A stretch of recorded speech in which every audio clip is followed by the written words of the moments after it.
बुलंद स्वर में परमाराध्य आराध्य जी की जय ध्वनि करें। श्री सद्गुरु महाराज की जय।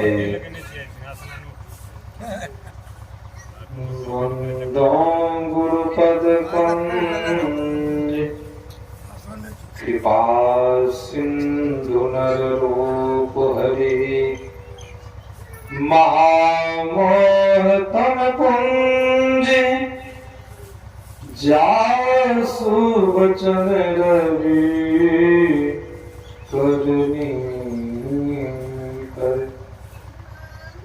मंगल मूर्ति सद्गुरु मिलवै सर्वाधार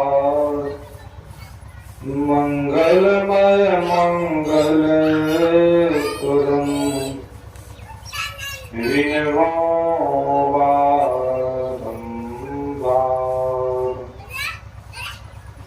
मेरा मुझ में कुछ नहीं, जो कुछ है प्रभु तो तेरा तुझको सौंपता, क्या लागत श्री सद्गुरु महाराज की जय।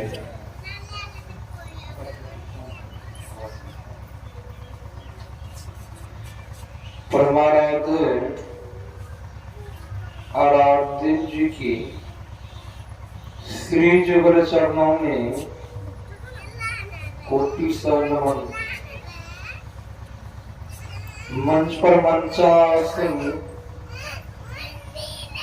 पूज्यपादाचार्य स्वामी श्री पूर्ण चेतन जी महाराज की श्री जुगल चरणों में कोटि सौ नमन।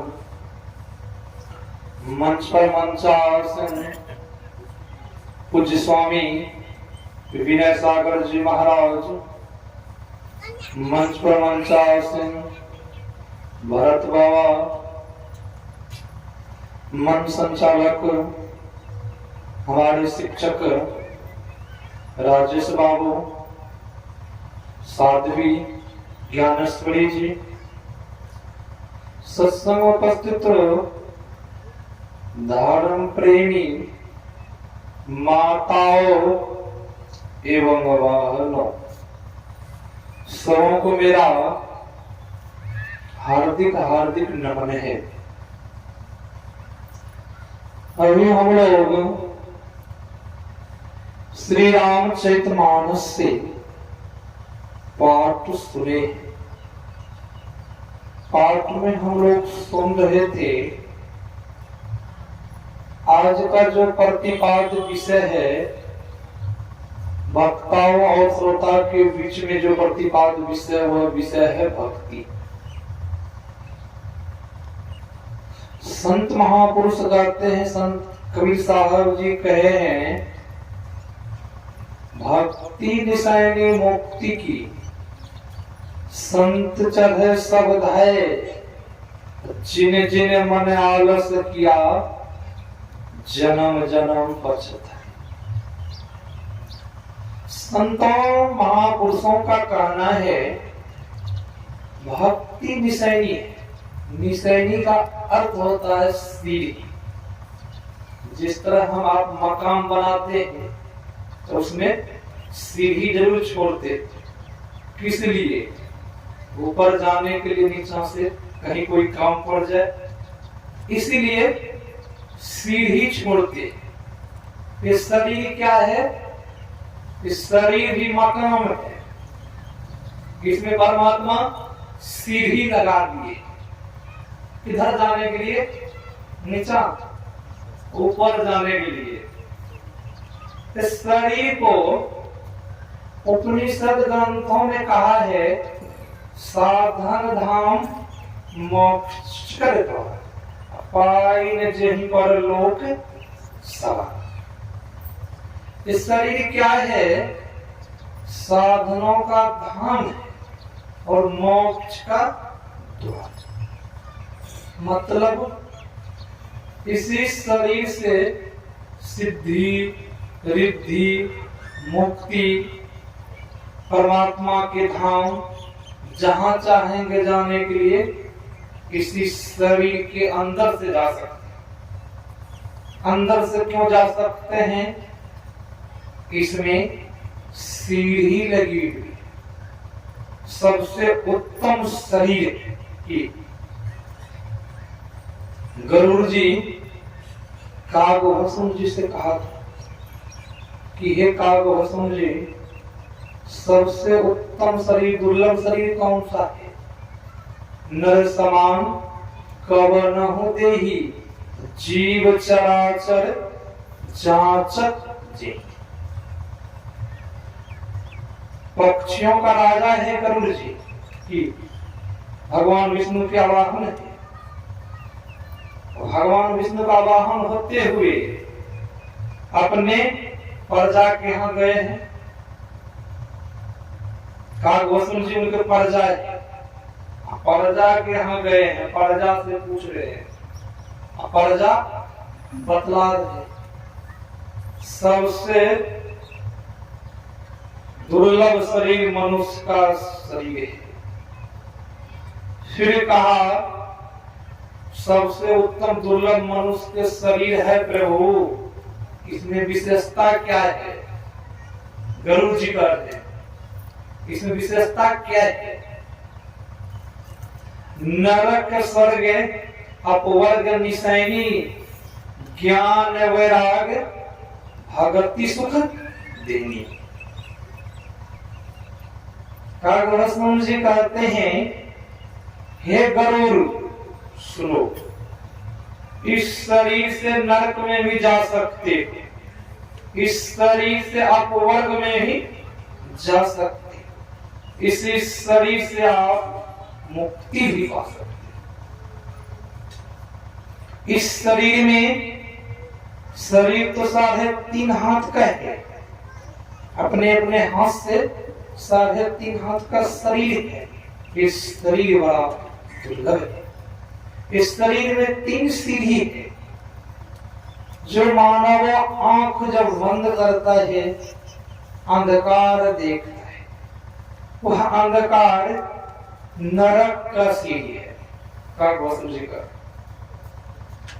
जब मानव भजन करके, वही अभी चर्चा हुई रामचरितमानस में, वही बात की चर्चा हुई।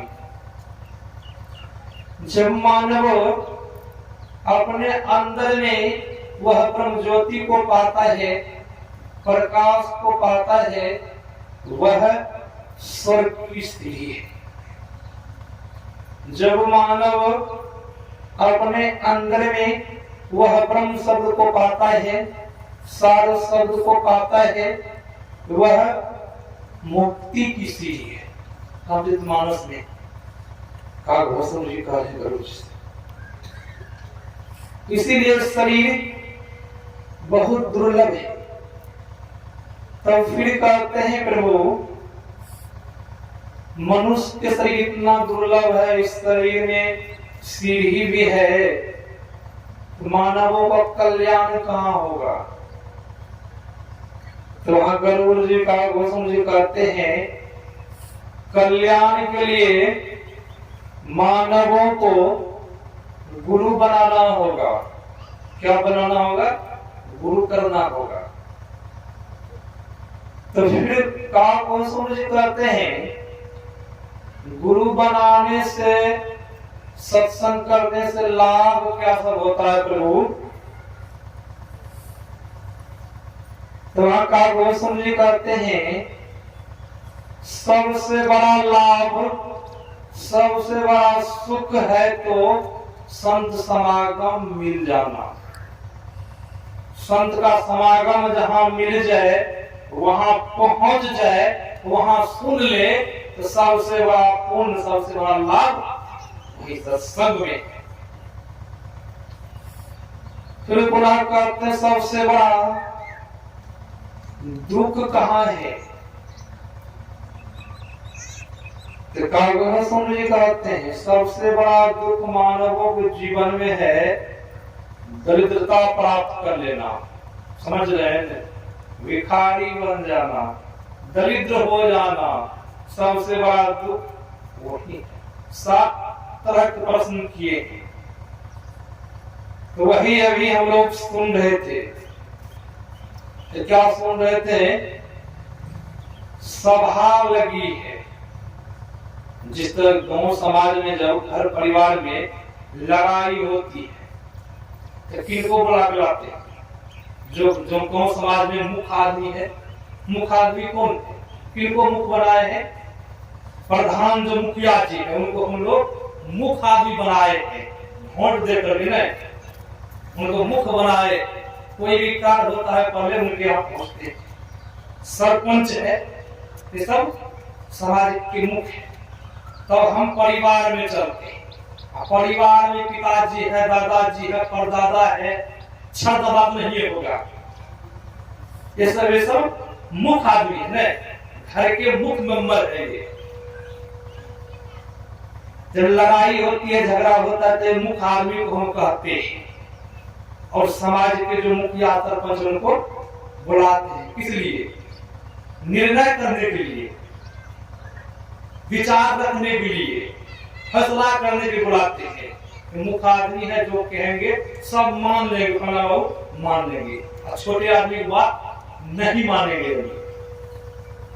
उसी तरह सब मुख्य आदमी उपस्थित हुए। मुख्य आदमी कौन सब?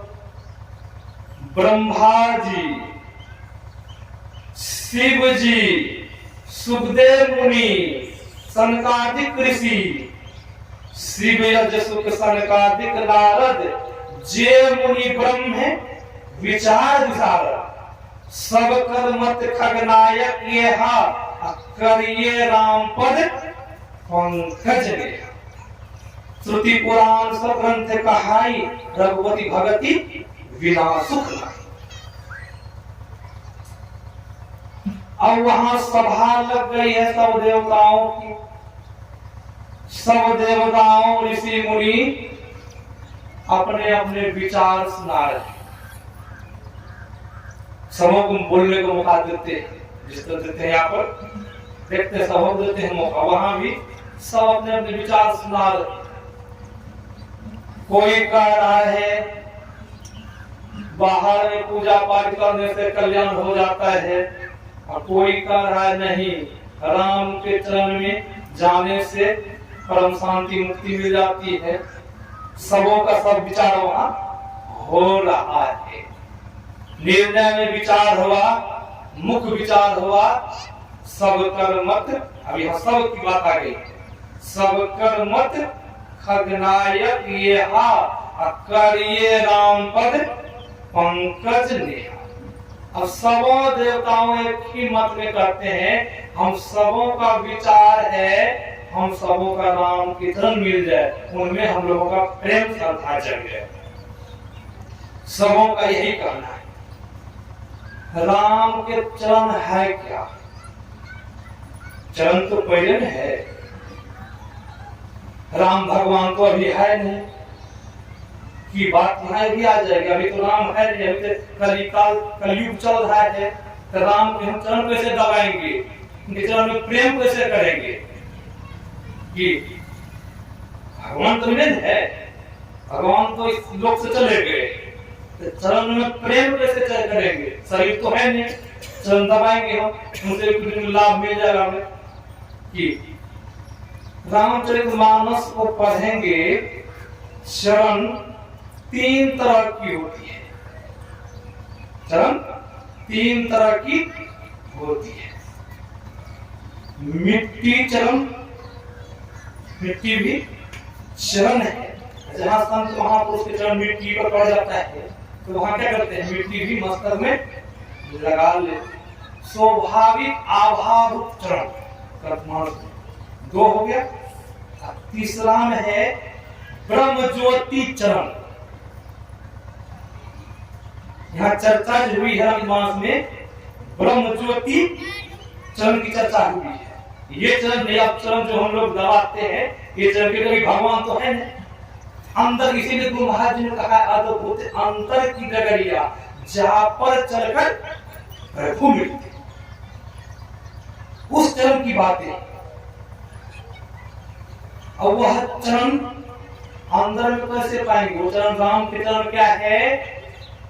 ब्रह्म ज्योति प्रकाश जो शब्द जो पाता है साधक अपने अंदर में, ब्रह्म ज्योति जो दृष्टियों की साधन करते हैं, ब्रह्म ज्योति को पाते हैं, वही भगवान राम के चरण है। भगवान के दो हाथ है, दायां और बायां। दायां हाथ है शब्द नाद, और बायां हाथ है बिंदु। जो कोई बिंदु ध्यान करते हैं तो वह साधक परमात्मा के बायां हाथ में पकड़ा गए। परमात्मा अपने बायां हाथ से उनको पकड़ लिए। जब बिंदु ध्यान करते करते प्रकाश में पहुंचेंगे, शब्द ध्यान करने लग जाएंगे, तो परमात्मा दाहिना हाथ से दो हाथ से पकड़ लेते हैं। जिस तरह अभिरानी वन से आप ही के यहाँ से बनमनखी जंक्शन तक रस्सी लगा दिया जाए, मतलब कोई जन आंध है सूरदास, उस सूरदास को वह रस्सी पकड़ा दिया जाए, तो वह कहाँ जाएंगे? जहां रस्सी लगी हुई है। रस्सी कहां तक लगी हुई है? अभी चंद्रशिवा के यहाँ से रस्सी लगी हुई है बनमनखी जंक्शन तक, तो वह आदमी कहां जाएंगे? चंद्रशिवा के यहाँ से बनमनखी जंक्शन पहुंच जाएंगे। अब बिन रस्सी से उनको कहा जाने के लिए तो किधर जाएंगे? पूछेंगे किसी से, हमें बनमनखी जाना है, फिर कुछ दूर चलेंगे, फिर पूछेंगे हमें बनमनखी जाना है। कोई रास्ता पकड़ा भी दिया, कभी भटक नहीं गया। उसी तरह शब्द का है परमात्मा की दया, शब्द को जब पकड़ लेता है साधक, वह परमात्मा शब्द कहां से आए? पहले हम लोग कहां थे? निशब्द में थे, निशब्द से शब्द में आए, शब्द से प्रकाश में आए, प्रकाश से अंधकार में आ गए, फाटक के अंदर में आ गए कि जेल में कैद हो गए। अब छुड़ाने वाले को एकदम छुड़ाएंगे, कोई आ जाए छुड़ाने, मतलब ताला खोलेंगे, कोई कैदी जेल में, पुलिस ताला नहीं खोले जेल में लगेगा, जब कोई ताला खोले तो बाहर निकल जाएगा। उसी तरह शरीर क्या है? जेल है। इस जेल में हम कैद हो गए। अब खोलने वाले संसद गुरु है, जुक्ति बतला देते हैं, चाबी पकड़ा देते हैं, उस चाबी से आप खोलने ध्यान दे करते हैं तो ताला खोलते हैं, प्रयास कर रहे हैं खोलने। जब वो खुल जाएगा उस परमात्मा से मिल जाएंगे। संत महापुरुष कहते हैं भक्ति बीज विनसे। श्रीमद् भागवत पुराण को पढ़ेंगे, भगवान कृष्ण ने कहा है अर्जुन से, देवताओं को व्यक्त करने वाले, देवताओं का व्रत करने वाले देवताओं के पास जाते हैं, भूतों को पूजने वाले, भूतों का व्रत करने वाले भूतों के पास जाते हैं। और कह दिए हैं अपने पितृ पूजन करने वाले, जो अपने पितर के पूजन करते हैं, पितर का पूजन करते हैं, वह पितृलोक जाएंगे। भूत को ही पूजने वाले हैं। फिर पुनः भगवान कृष्ण कहते हैं जो मेरा पूजन करता है अर्जुन, वह मेरे लोक आता है, मुझे प्राप्त। मतलब क्या? आप भूतों का पूजन कर रहे हैं, पूजा करते करते कहीं बीच में ही घंटी बज गई, मृत्यु हो गई, आपकी आसक्ति लगी है कहाँ? भूत की तरफ, इसीलिए आपको भूत का शरीर मिलेगा। उपनिषद में आया है देहावसान समये चित्ते यदि भावे तत्ते भवे जीव इत्येव जन्म कारणम। देह त्याग के समय जीव जो जो भावनाएं करते हैं वही जन्म का कारण बनता है। किस तरह? जिस तरह शरीर छोड़ते हैं। परमाराध्य गुरु महाराज जी के बहुत प्रिय शिष्य थे। जब उसकी मृत्यु होने लग गई, वह पुत्र से कहा कि अरे वृक्ष सूख रहा है, उसमें पानी दे दो। उसी समय शरीर छोड़ गया।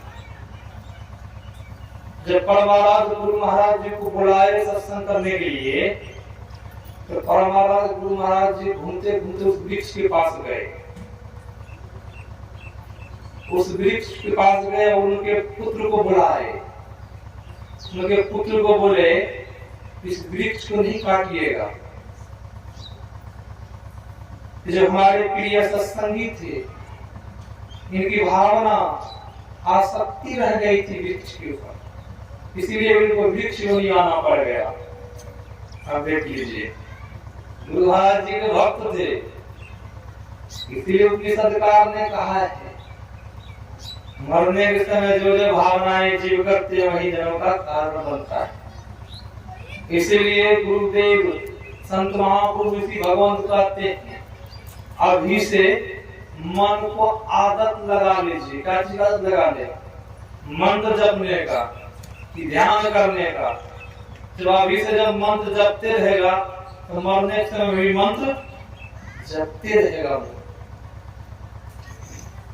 भक्ति है नहीं, भक्त जो होते हैं और भक्त के बस में भगवान हो जाते हैं। ऐसा क्यों? भक्त के मान को बढ़ाने के लिए भगवान कुछ भी कर सकते हैं। एक भक्त हुए, उनका नाम था नरसिंह मेहता। भगवान कृष्ण के भक्त। जब नरसिंह मेहता के यहाँ बहुत पूजा पाठ करते, नरसिंह मेहता पूजा पाठ में रत करते थे। कभी कभी ईश्वर की, परमात्मा की मौज होती है। कभी कभी ईश्वर भक्त के सामने सगुण रूप में भी आते हैं, और सगुण रूप से परम कल्याण नहीं होता है।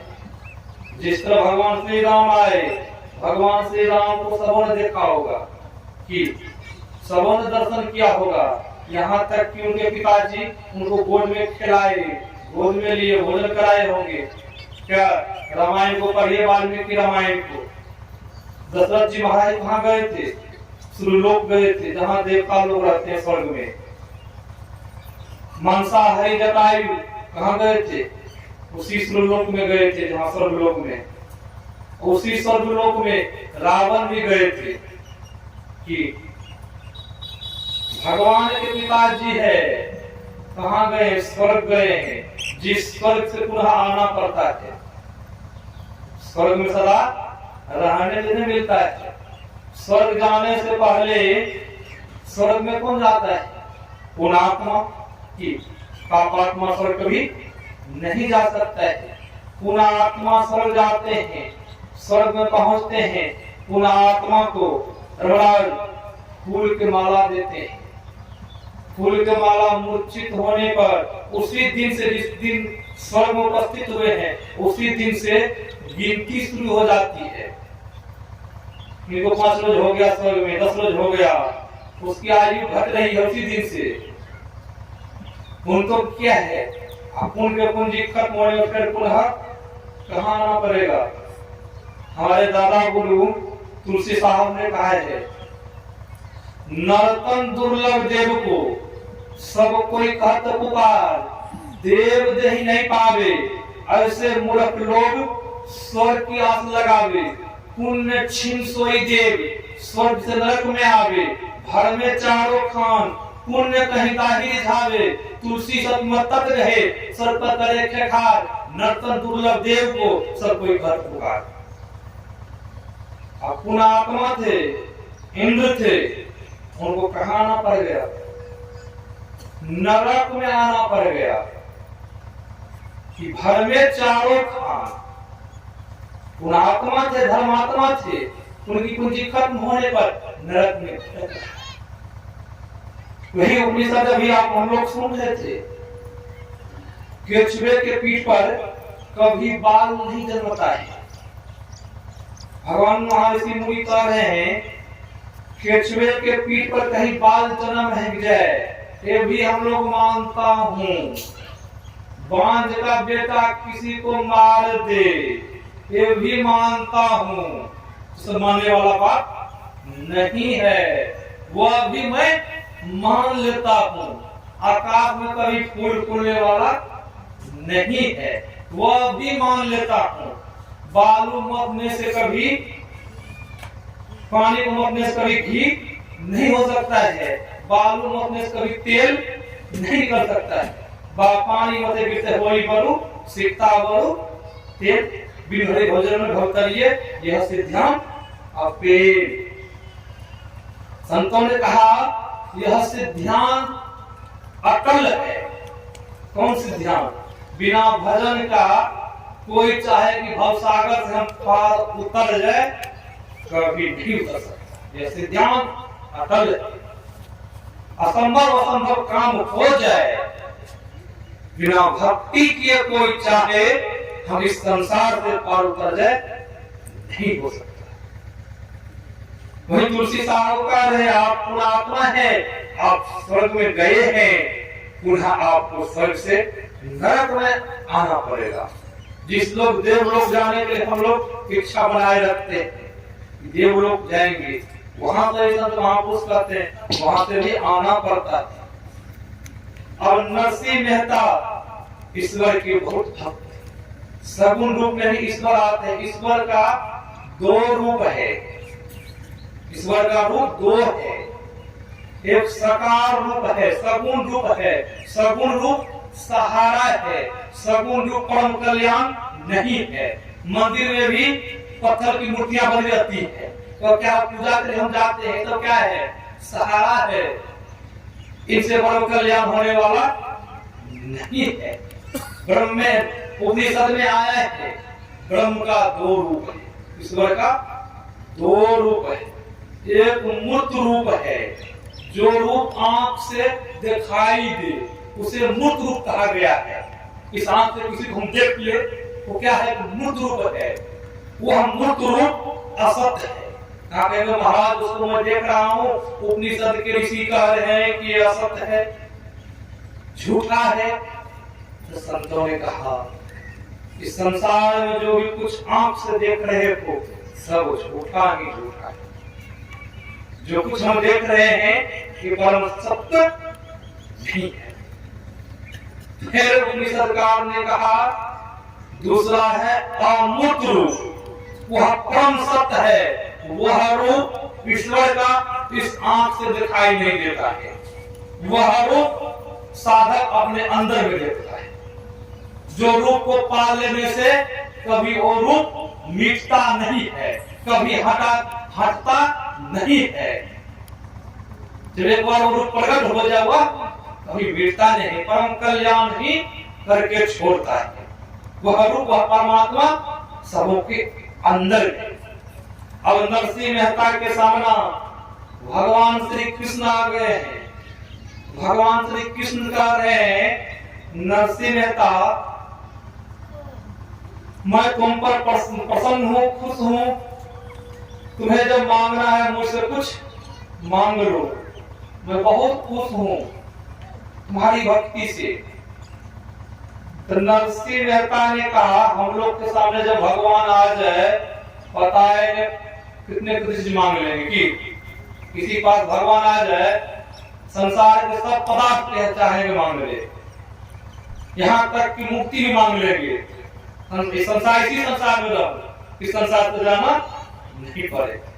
नरसिंह मेहता ने क्या कहा, प्रभु आप जब मुझ पर खुश हैं, प्रसन्न है, मेरा छोटा एक पुत्र है, इसकी मृत्यु हो जाए।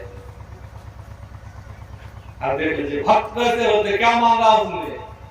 मेरा एक पुत्र है एक लौटा, वह पुत्र का मृत्यु हो जाए, वह पुत्र मर जाए। भगवान श्री कृष्ण ने कहा ऐसे ही होगा। कुछ दिन के बाद उनका पुत्र मर जाता है और नरसिंह मेहता भजन गा रहे हैं। घर में लाश पड़ा हुआ है, गांव समाज के लोग आ गए हैं, वो भजन में मगन है। नरसिंह मेहता की पत्नी आती है, नरसिंह मेहता से कहते क्या आप भजन में लगे हुए हैं, गांव समाज के आदमी आ रहे हैं आपके यहाँ, आदमी सब क्या कहेंगे, जानबूझ के पुत्र को मार दिए हैं, आप भजन में मगन हैं, जरा सा भी नहीं रो रहे हैं, आपको जरा सा भी दया नहीं आती है, पुत्र की मृत्यु हो गई है, आप भजन में मगन हैं। नरसिंह मेहता ने कहा जब अब की बार भगवान श्री कृष्ण आएंगे तो मैं कहूंगा तुम्हारी मृत्यु हो जाए। भगवान श्री कृष्ण नरसिंह मेहता कह रहे हैं अब की बार जब भगवान श्री कृष्ण आ जाएंगे मैं कहूंगा मेरी पत्नी भक्ति बहुत विघ्न डालती है, इसकी मृत्यु हो जाए। पुत्र का दाह संस्कार किया, फिर पुनः भजन में लगे हुए मगन है, भजन में भक्ति कर रहे हैं। नरसिंह मेहता के भक्ति भजन से फिर पुनः भगवान कृष्ण आ जाते। भगवान श्री कृष्ण कहते हैं नरसिंह मेहता कुछ मांग लो। नरसिंह मेहता ने कहा प्रभु मुझ पर आप खुश हैं, प्रसन्न है तो मेरा घर टूट जाए। अब घर लोग बनाते, भक्त लोग घर मांगते, बहुत ऐसे आते हैं मेरे पास महाराज आशीर्वाद दीजिए, घर बन जाए, गाड़ी घोड़ा हो जाए। अब भक्त देखिए कैसे होते भोला भाला, भक्त क्या मांग रहे हैं, लोग घर द्वार संपत्ति मांगते हैं, वह क्या करे मेरा घर टूट जाए। भगवान ने कहा ठीक है नरसिंह मेहता ऐसा ही होगा। कुछ दिन के बाद घर टूट गया। उसकी पत्नी कहती है क्या आप लोग आपको अच्छा कहेंगे, रहने के लिए घर नहीं है, धूप निकलती है, तेज धूप लगती है, वर्षा होती है, पानी घर में जमा है, क्या आपको लोग अच्छा करते हैं? इस तरह आप भक्त हैं, अपना आप को आप महापुरुष समझते हैं, भगवान श्री कृष्ण के भक्त हैं, तो समाज के लोग आपको क्या कहेंगे? तो नरसिंह मेहता ने कहा ये छत तो बना है टूट गया है, इनका काम ही है बनना टूटना। वह छत जो है वह छत कभी नहीं टूटता है। मैं रहूंगा फिर भी वह छत रहेगा, मैं नहीं रहूंगा फिर भी वह छत रहेगा। मैं तो अब खुला आसमान रहता हूं। नरसिंह मेहता ने कहा क्या वह छत कभी टूटता है जिस छत के अंदर हम लोग हैं? भले धूप निकलती है, तेज धूप लगती है, ठंडी लगती है, वह छत कभी नहीं टूटता। अब फिर नरसिंह मेहता भजन में मग्न हो गए। पुनः कुछ दिन के बाद फिर भगवान श्री कृष्ण आ जाते, कहते हैं भक्त मुझसे कुछ मांग लो। नरसिंह मेहता ने कहा आप जब मुझ पर प्रसन्न हैं, खुश हैं, मेरी पत्नी की मृत्यु हो जाए। भगवान श्री कृष्ण ने कहा ऐसा ही होगा। कुछ दिन के बाद पत्नी की मृत्यु हो गई, स्वतंत्र हो गए। अब कोई है अब कोई नहीं, स्वतंत्र हो गए। भजन में कोई विघ्न डालने वाले नहीं है, स्वतंत्र भगवान के भजन में लगे। भक्त ऐसे होते उसकी अंदर में कोई इच्छाएं नहीं रहती। जिनके अंदर में इच्छाएं हैं तो वो क्या है? लोभी भक्त में है, उनके अंदर में लोभ में है। परमात्मा जैसे राखे, जैसे खिलावे। ईश्वर तो सबको सब कुछ देने वाले है कि नहीं। अजगर करे न चक्र चाकरी, पक्षी करे न काम, दास मुलुक कह गए सबके दाता राम। क्या अजगर कोई काम करते हैं, फिर भी उनको भोजन मिल रहा है। पक्षी देख लीजिए, हम लोग क्या कहते हैं, महाराज सत्संग आने के लिए छुट्टी ही नहीं मिलती है, क्या बतावे, काम बहुत है। कभी शरीर छूट गया